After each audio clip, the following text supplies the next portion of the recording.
Hey, it's you, man, from KC95 here. Good evening and welcome to Toasted Tavern. Your host, Scott Tobin, and the man called Wags are ready to bring you the night in sports. So pull up a stool, grab a drink, and let's get toasted. Good evening and welcome into the Toasted Tavern. Wrapping up week 2 of the NFL, and it was a hot one outside today, and it was a hot one out on the field across the entire country with the games that we had going on. We'll get to that in just a second. I'm Michael Wagenknecht, joined alongside by Scott Tobin for yet another week of sports talk here in the Midwest. We will touch on the Cardinals here in a little bit, but we are heavy into the NFL this week. But we had that going on this weekend, but you and I both, Scott, had some pretty fun high school sports over the weekend, did we not? Yeah, it's been a crazy weekend, man. It was hot all over the place. You know, we had college games yesterday. We had games that were delayed all over the place because of lightning strikes. You had a game down in South Florida last night that took about 6 hours for them to play because of all the delays they had with the weather, and it was happening all over the country. And then we had the heat that pushed the start of the Mizzou game up yesterday. And, you know, we had heat impacting the NFL today. So just crazy weather all over the place as we're about to roll into fall, I think, right?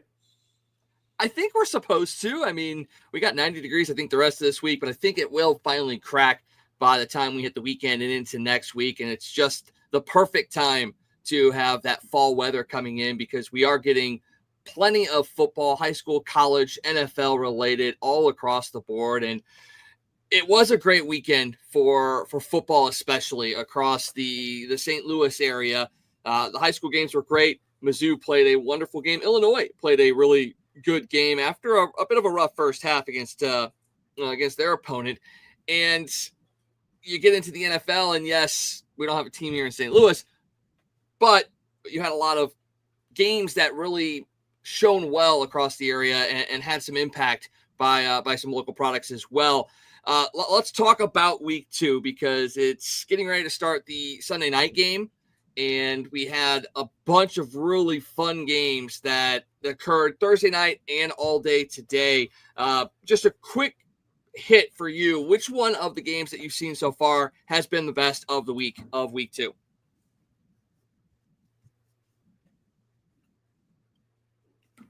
Oh, man. NFL-wise, I think you would have to go with that Cowboys-Giants battle that we saw today. And then there were so many of them in college football. I mean, you could pick 4 or 5 games that went down to the very last second in college last night. But yeah, I think the Dallas Giants game in the NFL today would have to be your pick. And then, you know, college football, you could go with Notre Dame. You could go with the Notre Dame A&M game last night. You could go with the Georgia-Tennessee game. I mean, there was a bunch of them that you could have picked from in college yesterday. What about yourself? Yeah, I think honestly, the Georgia Tech Clemson game, while not the best game, had probably the craziest outcome outside of that Georgia Tennessee game. I mean, those two I think were probably the top 2 that I saw last night. And I didn't get a chance to watch that Notre Dame Texas A&M game, so I know that one probably was a little bit crazy as well. And then today, yeah, you have to look at that Dallas New York Giants game. I mean, it went into overtime, featured a couple of long kicks by Brandon Aubrey that ended up winning the game for them. I think, yeah, that probably was the most exciting game. I mean, that Philly KC game that just wrapped up, score was tight, but I don't know if it would necessarily say it was the best game of Sunday as well. So, yeah, I think Dallas and New York today was probably the most exciting NFL game. I mean, you look at it, 74 points combined in the first 4 quarters. 41 of those points came in the fourth. And then that overtime almost went to a point where neither team scored. That's the thing. The craziest piece of it is both teams had 2 possessions, and it almost ended in a tie.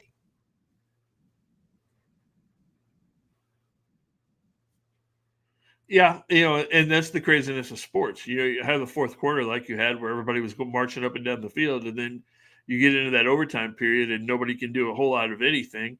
But yeah, I mean that's the madness and the fun of sports that we all love so very much, is you never know what's going to happen from one quarter or one period to the next.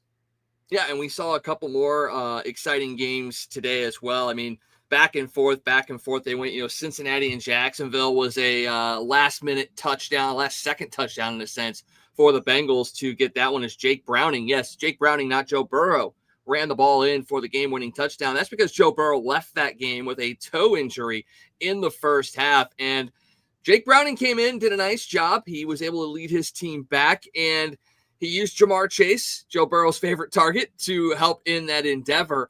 And you look at that and you go, okay, Cincinnati did what they needed to do. They overcame losing their starting quarterback and found a way to win. But on the flip side, you look at Jacksonville and you go, we have a top pick. And yes, he threw 3 touchdowns and had a decent game. But somehow, some way, Trevor Lawrence is still not winning games for Jacksonville.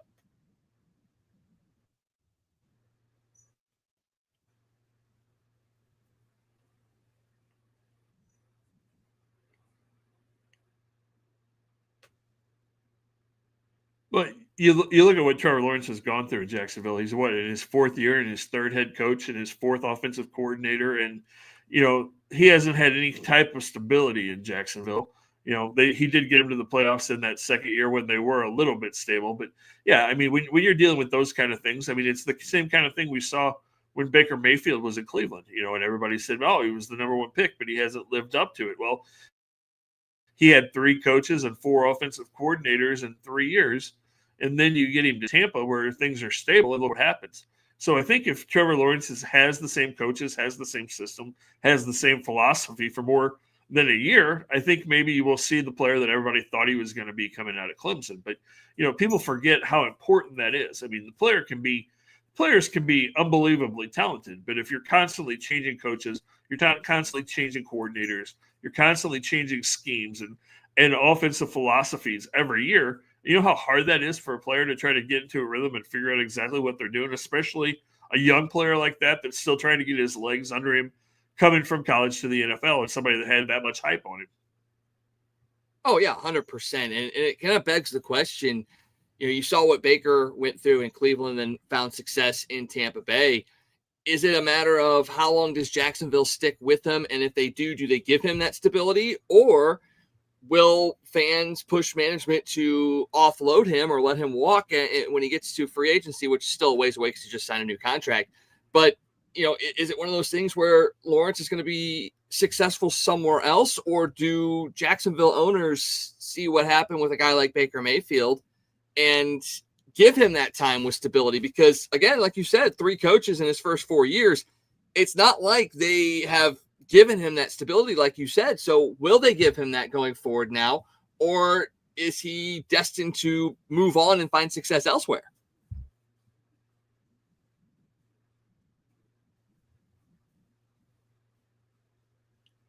Oh, I think they will, or at least try to. I mean, you have to have some level of success as a team too for the coaches to be able to stay. But hopefully, they'll give the coaching staff more than a year and go, okay, let's move on again. Give the coaches a couple of years to try to figure that out. Like you said, Trevor's free agency is a long way off because you've already signed him to that big long-term contract. I mean, he is the face of your franchise, basically. Although some people argue that maybe it's Travis Hunter now since they drafted him. And, how much of an impact does Travis Hunter have on Trevor Lawrence? The fact that you've got that young, explosive wide receiver now, too, that can kind of offset some things that you really haven't had at the receiver position because they haven't really had any consistency there because you had Christian Kirk for a couple of years and then you moved on from him, and then you've brought in a couple of other guys for a year here and there, but you've moved on from those guys. So he really hasn't had a constant supporting staff other than his running back in ATN, who's been with him since their Clemson days. And there have been rumors of them possibly moving on from him. I know Dallas and Cleveland were both talking to them about a trade rumor possibly, at the deadline if Jacksonville struggles this year. But, that's the one piece of constant camaraderie that Trevor's really had is days at Clemson and all the success they had there. So you would hate to see him then break up that little piece of stability that he has had. We can talk about quarterbacks and, oh man, how long do you wait before you pull the legs out from under them and go, man, they're a bust. How hot is the seat getting in Chicago with Caleb Williams? We saw what happened today. And as funny as this is, I actually saw Bears fans today saying, Ben Johnson's not the guy. We got to start looking for a new head coach. This was a horrible signing. It's been 2 weeks. 2 weeks, and you're ready to run your head coach out of town again.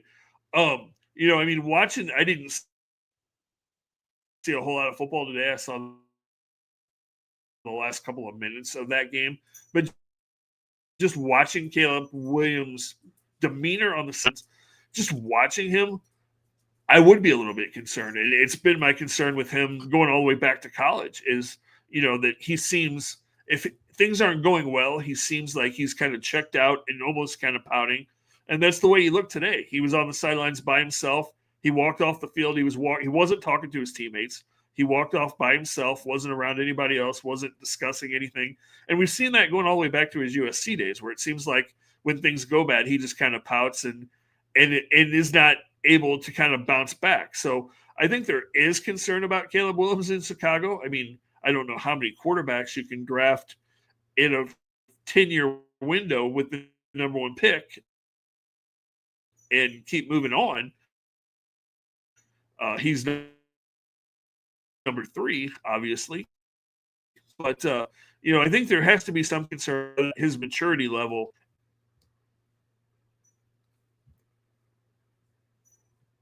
Yeah, I think so. I mean, yeah, he was 11-3 at USC in 2022, 7-5 in 2023. He had a good collegiate record, but it never was one of those that kind of wowed you. And it kind of makes you feel a little bit about, what you saw from Shedeur Sanders in college at Colorado as well, and why maybe he dropped a little bit as this past draft showcased.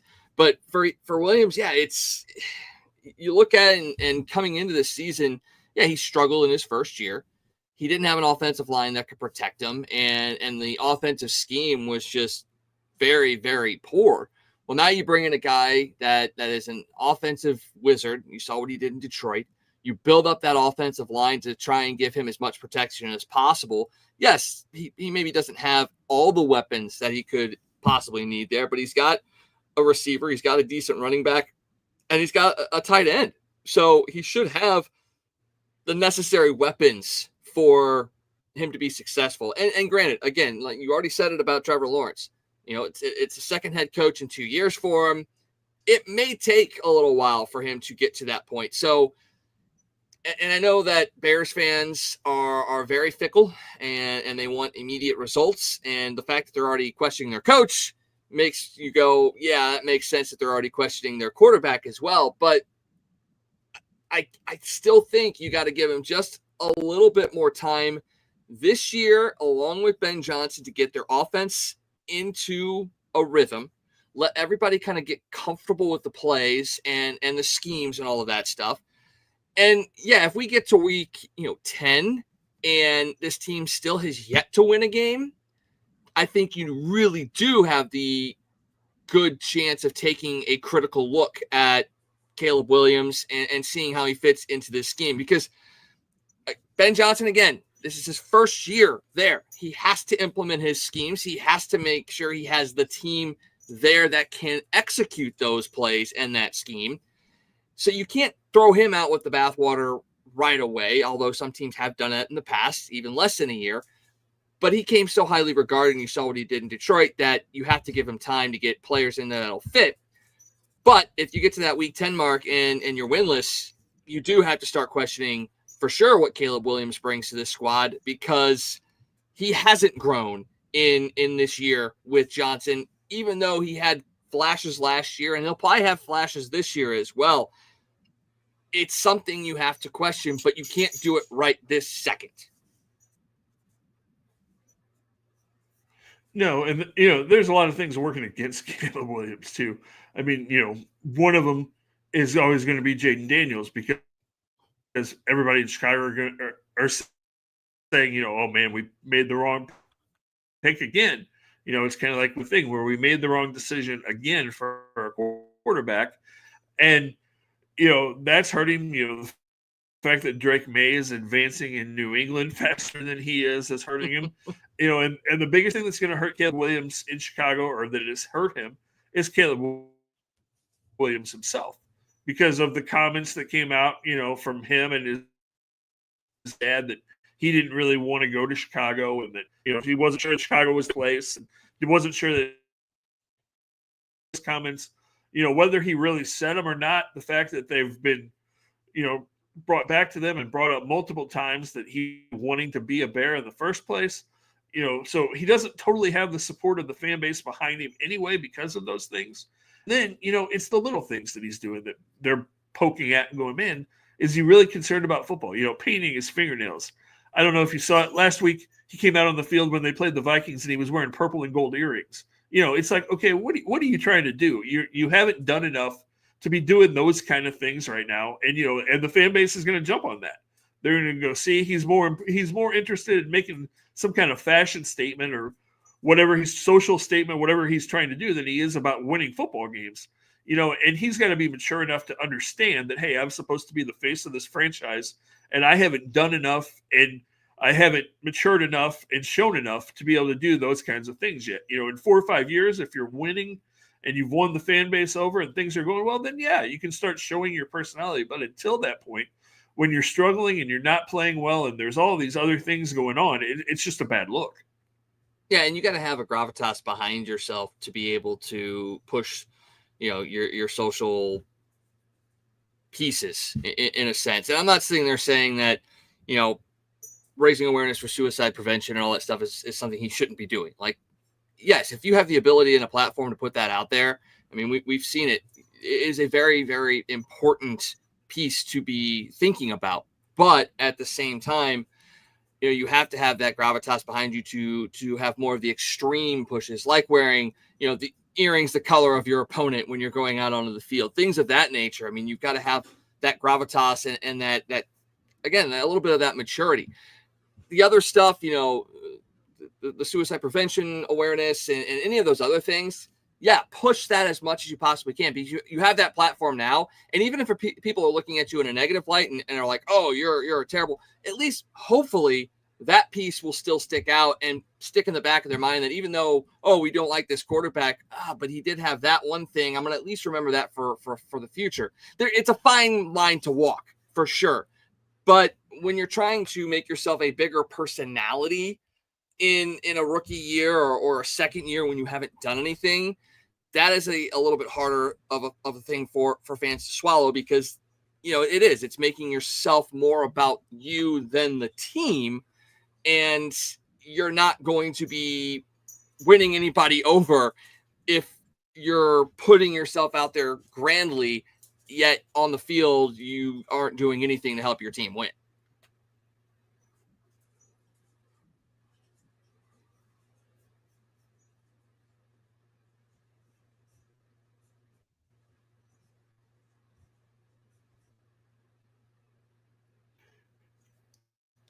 Yeah, and I mean, Chicago fans will accept a quarterback, who is has a big personality, who is making himself bigger than the team. But again, you have to be able to win, because I mean, let's face it, the most famous Bears quarterback of them all loved to put all the attention on himself. I mean, Jim McMahon was famous for all of the things that he did off the field and all of, moving cameras during Super Bowl and putting Pete Rozell's name on his headband after he got fined for having Adidas on his headband and all of the crazy things that he did. But he'd been a winner on the field and put it all out on the field and shown all of those things first before he started doing some of that other stuff. So you just have to figure it out and go that way. And hopefully he realizes that and is able to live up to all the hype that has been around him. Yeah, so the Bears are 0-2 after their loss to Detroit. Rams won decently large. New England took out Miami. That's a real interesting game to look at as well, because New England came out. Drake May had a nice game, 230 yards passing, 2 touchdowns. Tua had an okay game, 26 of 32, 315 for 2 touchdowns and an interception. He connected with Tyreek Hill 6 times for 109 yards. So maybe that relationship is starting to repair itself a little bit, but still Miami is sitting at 0-2, and looking at it and just kind of looking at the success they've had the last couple of years, they're kind of a bit of a surprise 0-2 teams, actually 2 surprise 0-2 teams in the AFC, but for different reasons for sure. But you look at Miami and you go, man, they're 0-2, and is their head coach possibly on the hot seat now?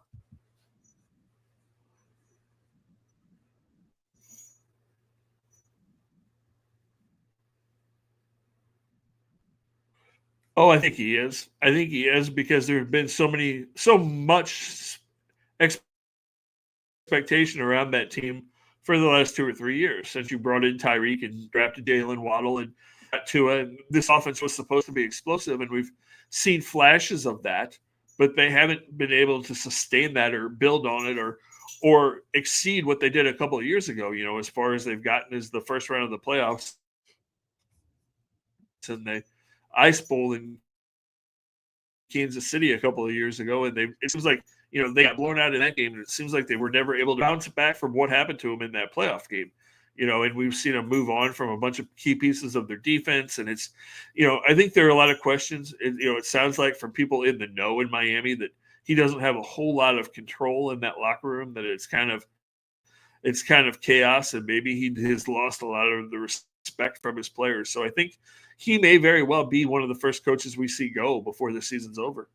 That is absolutely crazy to think of, again, after the success that they've had the last couple of years. So that one is definitely going to bear watching as the next couple of weeks go on. You got to credit what San Francisco did today, overcoming the injuries that they have had this past week, with George Kittle being out, Brock Purdy being out. But Mac Jones stepped up, had a very good game, 279 through the air, 3 touchdowns. And on the other side, Spencer Rattler didn't have a bad game either. 25 of 34, 207 yards, 3 touchdowns, no interceptions for him. So a little bit of a positive sign there for New Orleans, although they just could not at the end get across that finish line to pull off the victory. No, but you've seen in both games so far, you've seen a little bit of that maturing process with Spencer Rattler, not throwing the bad interception. He's been a little bit smarter with the ball. That's growth that you want to see from a second-year quarterback. So that has to be encouraging for the Saints as they try to move forward. This is kind of, I think it's safe to say the Saints in football are kind of in the same spot. You could kind of compare the Saints football season this year to what the Cardinals are doing baseball-wise at St. Louis this year. It's kind of taking a look at what you have this year and kind of trying to figure out what you need to do to compete for 2026. If the receivers you had, we saw them make a trade this week with the Patriots for a young wide receiver. I think they're trying to evaluate, do we have the receiving pieces we need? Do we have the running back pieces do we need behind Alvin Kamara? And what do we have at quarterback? Can one of these guys, whether it be Rattler or the rookie, lead us into the future? Or do we have to start looking at next year in the draft and possibly, an Arch Manning or, one of those quarterbacks, because there's going to be quite a few coming out in the draft next year that are going to be very highly hyped. Well, after the last couple of weeks, I don't mean to jump back to college football, but you bring up Arch Manning, you bring up the Saints and teams that are potentially looking to draft a quarterback next year. He hasn't looked impressive yet for Texas this year. I mean, he's had a few moments here and there. Didn't play all that great against UTEP, but still got the win. You look at that, and coming into the season, Arch Manning was the clear-cut number 1 quarterback on draft boards.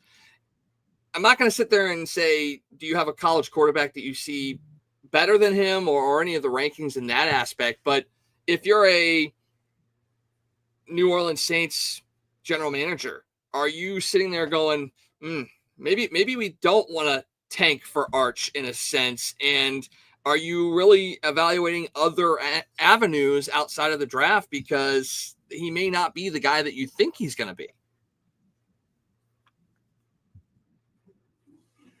I still think he is. Again, it's been 5 starts. He looked really good last week. He struggled a little bit this week.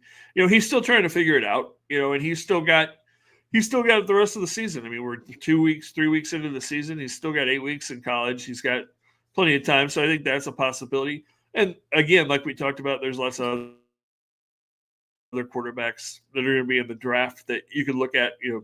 Carson Beck, one in Miami, for example, that is going to be, pro ready when he comes out of school. So, there are lots of options there in the draft, or, you can always explore free agency if you get to that point and feel that's your best bet.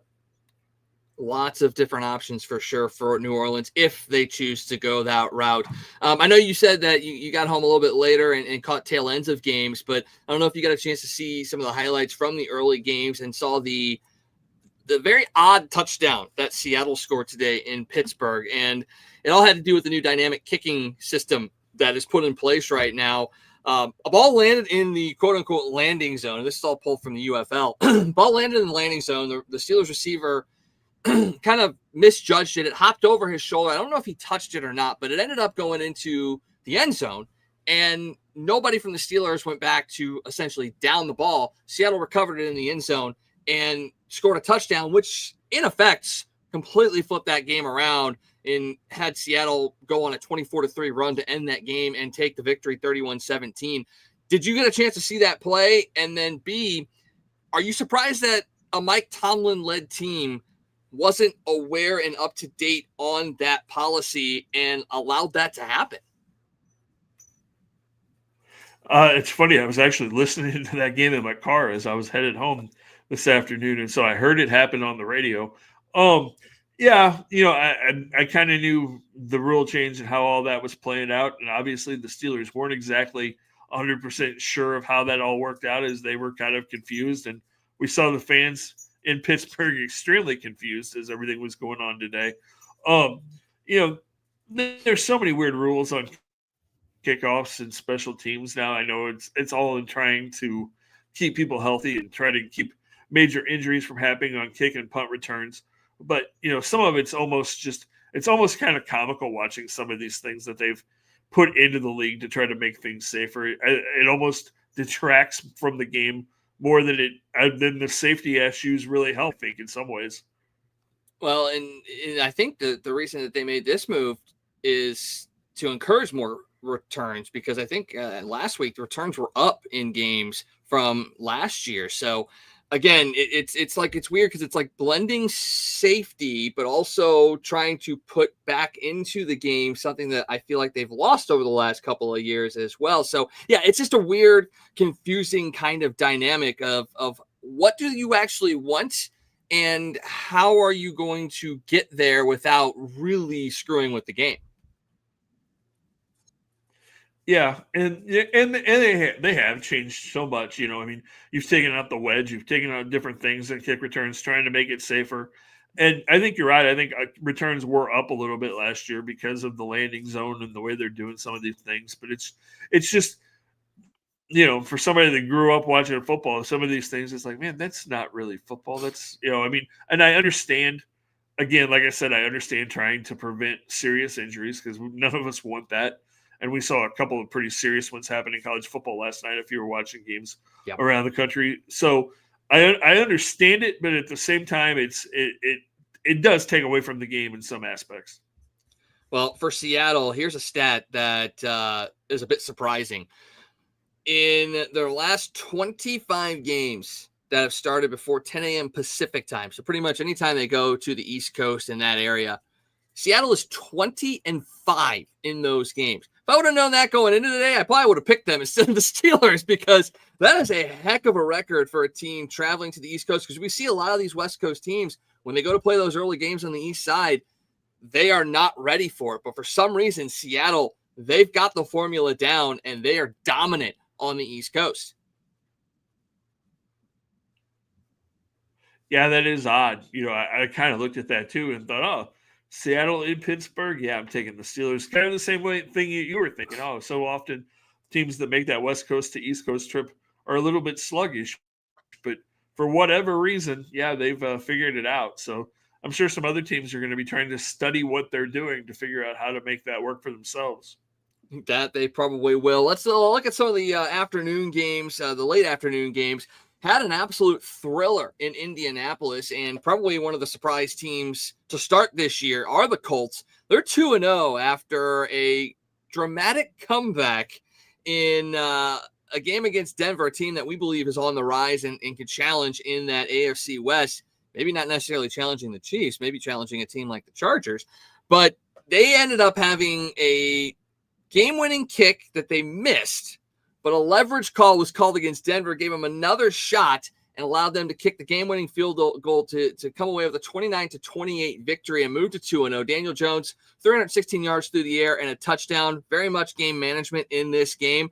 And another fun stat to put out there as well, Colts became the first team in NFL history to score on each of their first 10 offensive possessions of a season. So you look at that and you go, Daniel Jones leading a team to scoring drives in the first 10 offensive possessions of a season.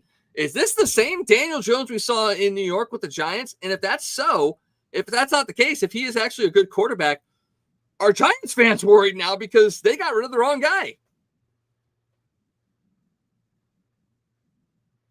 Yeah, I mean, it's definitely an indictment, it would seem, on the talent and the ability of the Giants to put a good team around him. I mean, to see him go into Indy and put up the numbers and do the things he's done in the first 2 weeks of the season.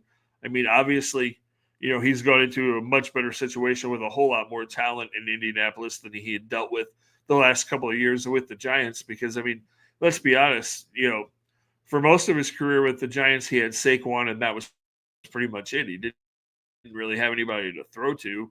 And Saquon was kind of injury prone in a couple of those years. So, it was Daniel Jones trying to figure it out all by himself. And, let's be honest, the one thing that people remember about Daniel Jones and his Giants tenure was his bumbling, stumbling, almost touchdown run where he tripped over his own feet and fell untouched in the middle of the field. I mean, that is the highlight when you think of Daniel Jones and the Giants.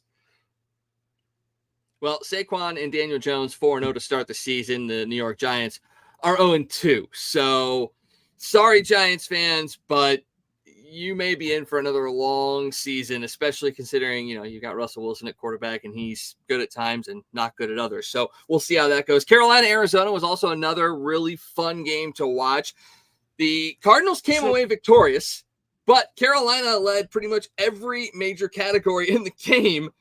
It was just a fumble recovery for a touchdown that essentially proved to be the difference, and that was the first score of the game.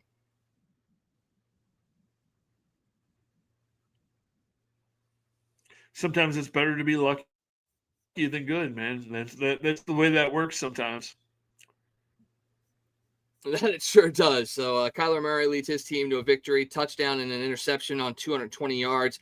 Bryce Young had a good game too, 3 touchdowns, did throw a pick, but threw for 328. So he's another one of those young quarterbacks that if he can get stability, I think he's going to have a much better career than people thought after year one. And you saw some growth last year. You're seeing a little bit more growth this year. He's not going to win a ton of games this year, but I'm really interested to see the progression of Bryce Young this year with some stability.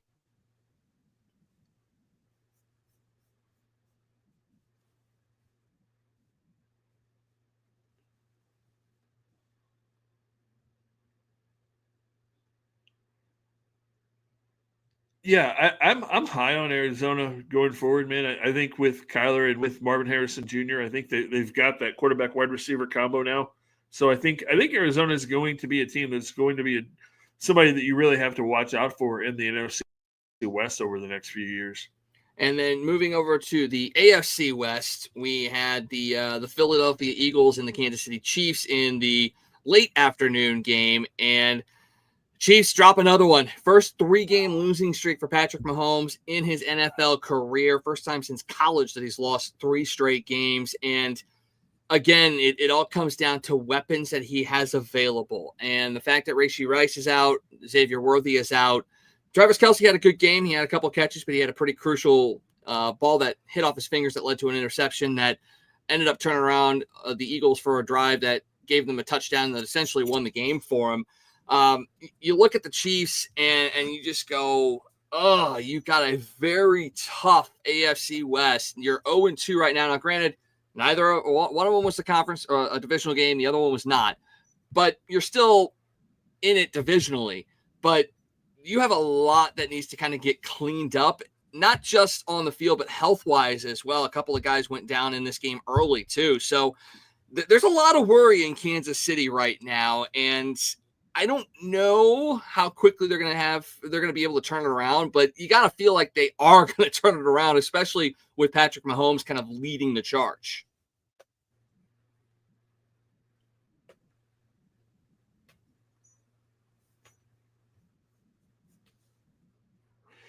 Yeah, I mean, I think so. I'm not super worried. I mean, I think everybody knew with Rice suspended for these first few games, it was going to be a struggle. And then with Worthy getting hurt, that really took away your ability to stretch the field. It was like, okay, what is this offense going to be able to do? And you've still got an offensive line that's not very good. You need some work there. And, Travis Kelce, like you said, for the most part, had a good game today. That one catch in the end zone, who was that on? Patrick kind of led him a little too far on that pass, although it looked like Travis was a little late getting his head turned around to react to that ball. So I kind of blame both of them on that one, and then it was just one of those fluke things that hit off your hands and bounced up in the air. And, when that happens, bad things usually happen when a ball gets tipped in the end zone like that. And we saw that happen.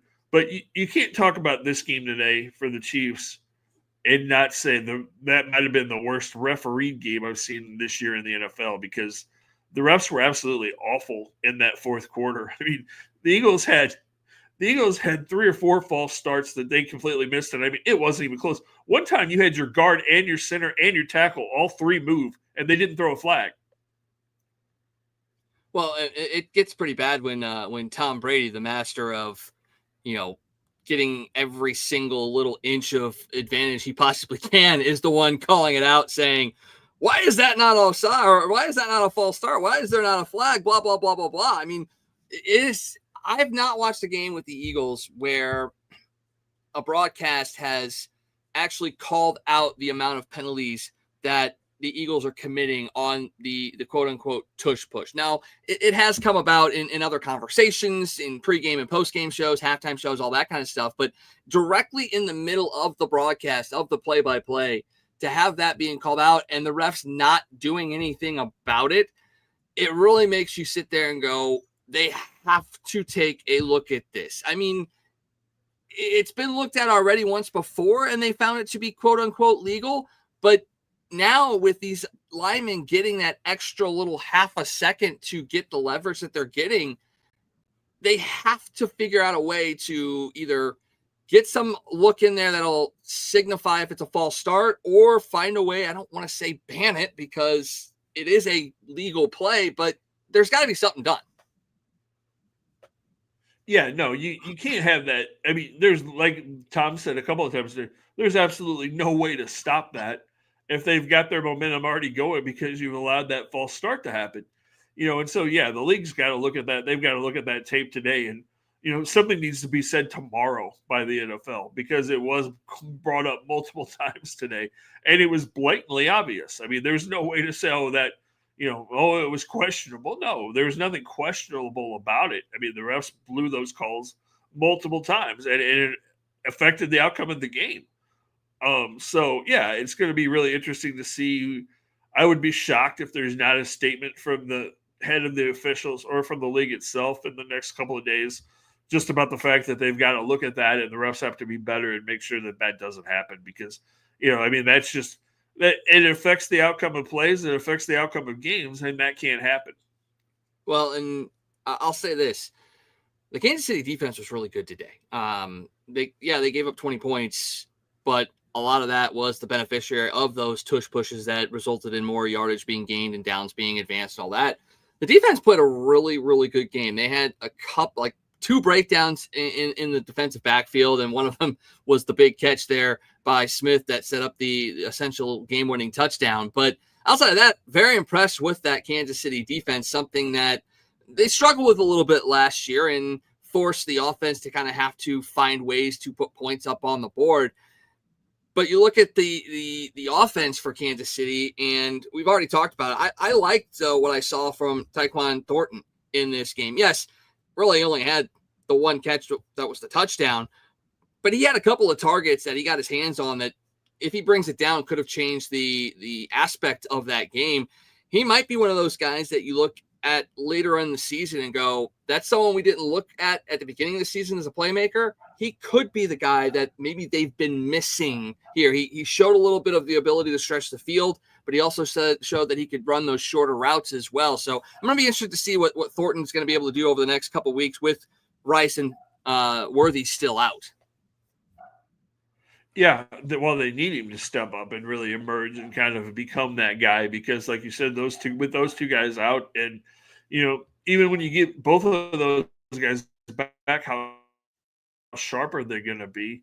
Worthy coming back for the injury. And then, I mean, Rice hasn't really played for a year and a half at this point when you get him back. So, they need the kid to step up and figure it out. And, man, how different would that game have been had Mahomes hit him when he was running down the sideline wide open? I mean, if Mahomes hits him with that pass with 6 minutes left in that game, he walks into the end zone, and that probably changes the complexion of the last few minutes of that game, as compared to Chiefs scoring with 2 minutes left and, having to go with the onside kick. If you score there, it changes everything because you put your defense back out on the field, try to get a stop, and who knows what happens. So, just one of those misses, and it was a bad miss, which we don't see Patrick have a whole lot of those, but that one was bad. That certainly was. Well, take a look at how we've done so far this week. Scott 9-4. I'm 8-5 this week. That pulls you within one game of me in the season standings. It is only week 2, and you got a chance to tie me up because we have a differing pick in the first Monday night game tomorrow, the Tampa Bay Houston game. So we could be tied going into week number 3. So pretty good picks, though, from us the first 2 weeks. It looks like even with all the craziness that happens in the first 2 weeks, we've done pretty good making the picks so far.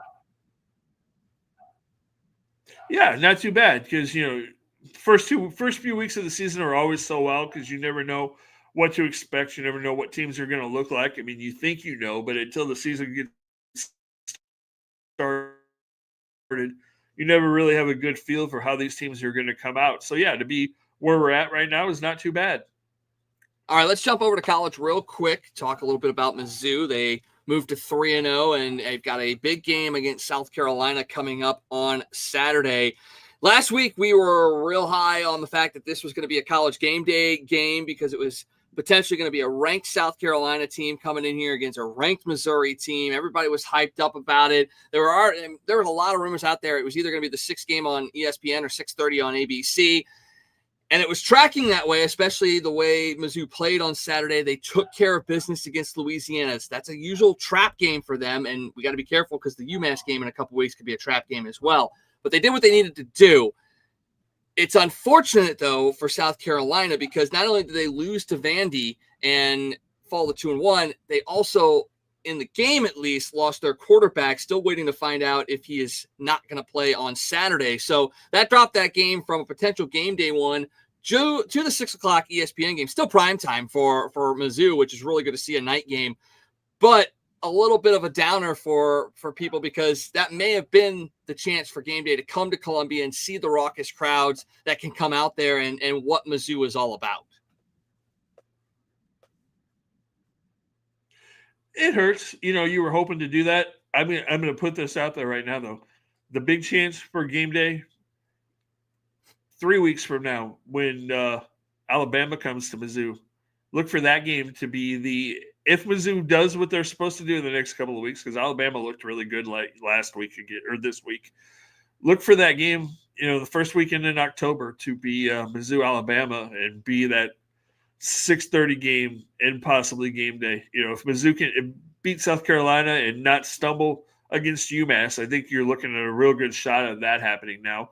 And tough break for South Carolina. They were playing really well. There was a lot of hype about Sellers. There was even some Heisman hype around Sellers, the South Carolina quarterback. Came out, had a rough start to the game against Vandy yesterday, and then got hurt. And then South Carolina just kind of crumbled. Their defense has looked rough all season long. They can't stop the run, which if you're a South Carolina fan, coach, and you're struggling with your run defense, and you're looking around going, oh, crap, we're playing Mizzou next week. Mizzou ran for 416 yards yesterday. You've got Mizzou has already got 3 running backs that have run for 100 yards in a game 3 weeks into the season, and Hardy's done it Hardy's done it 3 times, and then you have 2 other backs that have done it. So, I mean, that has to be scary for any defense. And then with what Mizzou's done passing wise, and I don't know if you saw this stat today. Mizzou's the only team in the country. They're ranked 5th offensively and 6th. They're the only team in the country to be ranked in the top 10, both offensively and defensively right now. So, highly impressive. Mizzou's a real threat. I do have some serious questions, though. When the AP poll came out today, I was like, wait a minute, what are we doing here? Because How does Notre Dame stay ranked when you're 0-2? I mean, I know you've lost last minute to 2 top 25 teams, but you're 0-2 and you're still in the top 25. South Carolina goes from 11th. You're 2-0, you're 11th in the country. You lose to Vandy, and then you fall completely out of the top 25. Vandy goes from not being ranked to jumping over Mizzou and Auburn, who both won, to 20th, and Mizzou won their game like they were supposed to, covered, and they only moved 2 spots, but you had 2 teams that weren't ranked jump up ahead of you. I don't quite understand that. Yeah, I don't either. I mean, it shows the level of respect that the voters have for Mizzou right now. And I guess, maybe they look at it and they go, okay, yeah, you beat a Louisiana team that you were supposed to beat. You barely, I don't want to say barely, but it took a lot to beat Kansas. And Kansas is, by my check, is not ranked. So that may have hurt them just a little bit as well. And then obviously week 1, you beat a Central Arkansas team that you were supposed to beat as well. So they have been doing what they're supposed to do. But I think people in the polls are looking for that shock, that who did you beat? And if it's a name and it's got a number in front of it, you're going to get all the love in the world. And we're going to put you as high up as we possibly can and make that happen. And I think, and I know it hurts kind of as a Mizzou fan to sit there and go like, oh, how can these teams be ranked ahead of us? We're doing what we need to do. We're a good team. I don't think you should take that as a slight at all. I think you should take that as ammunition and put that as a fire in your belly to go, like, these people don't know who we are. And we're going to prove it to them. We're going to show them by the end of the year that we are a playoff caliber team. We are a national championship contender. And you'll look back and go, yeah, you guys underestimated us back a couple, weeks 2 and 3 when we were getting into the season. And you thought, oh yeah, you're only the 25th or the 23rd best team, when Georgia Tech ends up 3-7 and Vandy ends up, 4-6 or something of that nature. The both teams end up at under 500, and you're playing in the playoffs and trying to move forward. So I think for Coach Drink, he's probably taking a look at this and going, yeah, they don't respect us, but I'm going to use that as bulletin board material to say, look, we did what we're supposed to do, and we're going to keep doing it. We're going to go out. We're going to face off against South Carolina, who now is not ranked. And again, that may hurt them in the polls as well, because if they go out and beat them, they may look at this again and say, well, you beat a South Carolina team that wasn't even ranked this week. So maybe you move up a spot or two. But Mizzou's going to use that to their advantage. And as much as it hurts to look at it and go, man, we only moved up 2 spaces, at the end of the season, you're going to see it and you're going to be like, yeah, keep underestimating us, because we're just going to keep on winning. It's funny, though. We talk about it. You look at the AP poll and you're 23rd, and the coaches poll you're 22nd. ESPN's power rankings has Mizzou in 11th, and they've had them in the top 15 all season. But yeah, Mizzou's 11th in ESPN's power rankings. Yeah, keep coaches, keep underestimating us, and let Drink build up that animosity that his players must feel, and they'll just let loose against any team that they are going to face this year, because this, and I know we've said it the last couple of years with this team, but this team is a different team. And no slight to Brady Cook in any way, shape, or form. What he did in a Mizzou uniform was epic. He did some amazing things. But this team has a different quarterback, a different type of quarterback. This team has multiple running backs that are dynamic. They've got wide receivers that complement the system that's being run and the quarterback that's throwing in the ball. They've got an offensive line that is absolutely dominant right now. And they have a defense that you look and it is the scariest defense in the country right now. And I wouldn't want to be any team to come in and play Mizzou right now, because they have a different aura about them. And that's coming from me, who is the most scared Mizzou fan of all time, because I go to the worst possible denominator when it comes to things of, okay, this is a must-win game. You've got a quarterback. It's sunny outside, but really what's going to happen is it's going to rain. Your quarterback's going to get hurt. You're going to lose the game by 50, and all the fans are going to just absolutely turn on you. That's just how it's been for Mizzou. But this has a different aura about it, and I think it's because they themselves are not putting the cart before the horse. Last year, it felt like they were. Last year, it felt like they were touting themselves as a playoff contender. This year, it's completely reversed. They were. But at the same time, it feels like the mindset is we've got to work to get there, and they're willing to put that work in and not expect it to happen. Well, and the national media is paying attention, because if you want to watching the post game shows on different channels, they were all talking about Mizzou. CBS, even Rick Neuheisel and those guys. Rick Neuheisel said the sky's the limit for Mizzou. He said, this isn't. He said, this isn't a one-off. He said Missouri's won 21 games in the last 2 years, and they're building a serious program. And he said, absolutely, they're a playoff contender. So, the national media is paying attention. The SEC network has been praising Mizzou for 3 weeks now, which, last year didn't happen. They were still, it's Mizzou, we'll see. They won 11 games and they beat Ohio State last year. And, but now, as you're doing it for a third straight year, it's kind of back to where it was, with Gary Pinkel after they played back-to-back championship games in the SEC, a decade ago, where people are starting to go, okay, Mizzou's building a program, and we can see that we can see the future of this thing, and we can see that it's bigger, and it's bigger right now than it was under Gary Pinkel. I mean, there's way more talent in this program.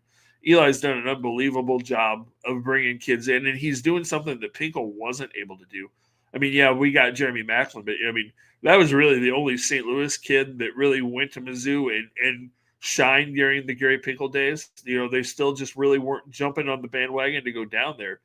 Eli's getting everybody from St. Louis interested in going to Mizzou. You look at it again this year with Norfleet and Kevin Coleman and, one of your running backs are from Mizzou, So we're not talking about kids that are there and barely playing. We're talking about huge contributors, guys that are playing at Mizzou that could have a real shot at playing at the next level after leaving Mizzou.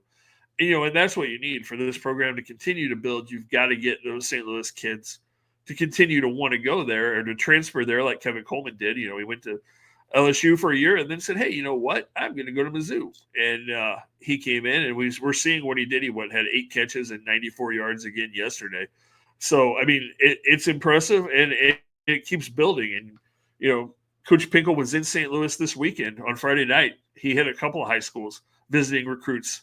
So, he's out recruiting, trying to get those kids to keep coming to Mizzou from St. Louis. And that's what you've got to do to keep this program building and getting to the point where you want it to be. Well, I also don't want to lose sight of the fact that Illinois is ranked number 9 in the country right now. So they're a team that also is not getting a ton of publicity around the area, but has played very well to start the season as well. They're highly regarded. And you talked about it last week. You go, how awesome would it be if you had a, late fall playoff game at Columbia between Mizzou and Illinois, or flip the script? What happens if you have it in Champaign, Mizzou and Illinois in Champaign? It's nice to see you've got those two programs that are absolutely rising in the ranks, top 25 teams, and have a chance to make it into the playoffs. And I don't think Illinois is getting enough love either. No, they're not, and they've got a big test this week. They're playing Indiana on Saturday, so they've got a big challenge. Although Indiana's 22nd, where Illinois is 9th, which is really impressive that they've got that 9th spot in the rankings right now. And you watch Illinois. Last night I was watching them. It's like they're playing Western Michigan, and it's halftime, and it was 9-3, and it's like, I don't know. And then kind of like they did against Duke last week, the second half they just totally took control and steamrolled the rest of that game. And so hopefully they can go in and really have a nice showing against Indiana and keep that going and, make some noise in the Big Ten this year.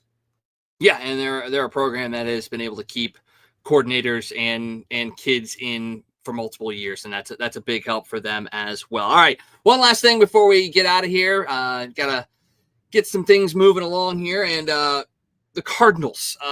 This is not a breakdown of the last week of their games or anything like that. It's more so just a check-in on the end of the season. This team has 12 games left in the regular season. They're sitting at 73-77 after coming away victorious against the Brewers today. Miles Mikolas picked up his 8th win of the year.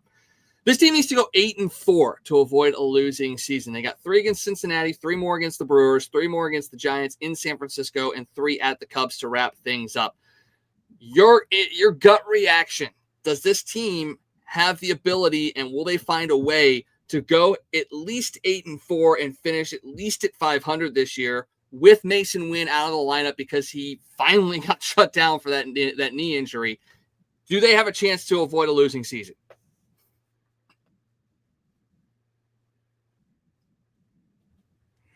It's not going to be easy. They do have a shot. And, you got Brendan Donovan back, and apparently Nolan Arenado is coming back in the next couple of days. So, maybe that gives you a little bit of a boost, although we still don't really know how healthy Nolan is. Although I guess he's healthy enough to come back into the lineup, so we'll see what happens. But it's not going to be an easy thing to do just because you're not at 100% health wise with a bunch of these guys, and it's been a long, rough season. But go out there and fight and get as close to 500 as you can. And as we talked about the other night, while this season didn't go exactly the way we'd hoped, with all the injuries and with all the turmoil and all the moves at the trade deadline, the fact that they're still right there on the verge of a wild card spot, I think all admit that they're not going to make it, but the fact that they've been in contention to this point is still impressive with what they've dealt with all season long, with the injuries, with the trades, with the bad starting pitching, with all of those things. They've still found a way to keep themselves at least semi-competitive most of the year. And so that's an impressive thing. And so you want to go out as strong as you possibly can this next week and 2 weeks and see what it lays, and then get ready for the offseason, because I'm telling you what, this winter is going to be fun in St. Louis. If you're a Cardinal fan, it's going to be very, very interesting. People are going to want to be paying attention and keeping their eyes, and there may actually be more hype and more excitement in the offseason than there was in the second half of the season, just with all the potential things that could happen in the next couple of months.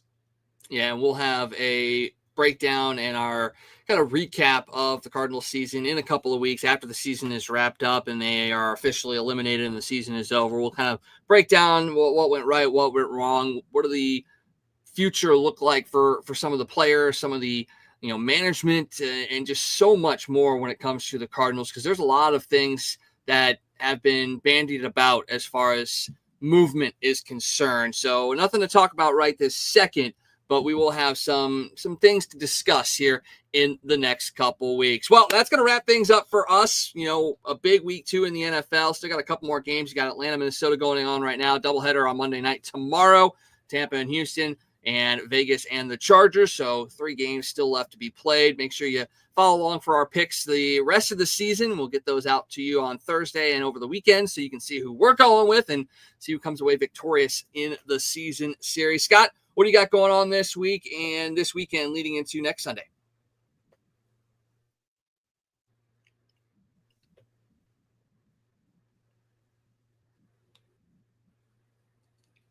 I will be at the ballpark all week this week. I will be there for the final 6 games at Busch Stadium. So lots of stuff going on with the Cardinals. And then I have some football and some softball high school wise that I'll be broadcasting, cramming in over the weekend as well. So very busy. And it's my birthday this week on next Sunday. So a lot going on this week. So it'll be a birthday blowout next Sunday here on the Toasted Tavern. So make sure you wish Scott well next Sunday for his birthday. And yeah, make sure you get out to support the players for the Cardinals if you possibly can as well, because it's not their fault that this team has been through the ringer, but you should go out and support them if you can. Yeah, absolutely. Get out there. If nothing else, get out and see Nolan Arenado just in case. This may be your last chance as a Cardinal to see him at Busch Stadium. So go out and send him off in style if in fact this is the end of the Nolan Arenado era in St. Louis. Well, that's the end of our time today. It's not the end of an era here in St. Louis for us. So we will say goodnight for this week. For Scott Tobin, I'm Michael Wagon Connect, saying so long from the Toasted Tavern. Have a great week, and we will see you next Sunday.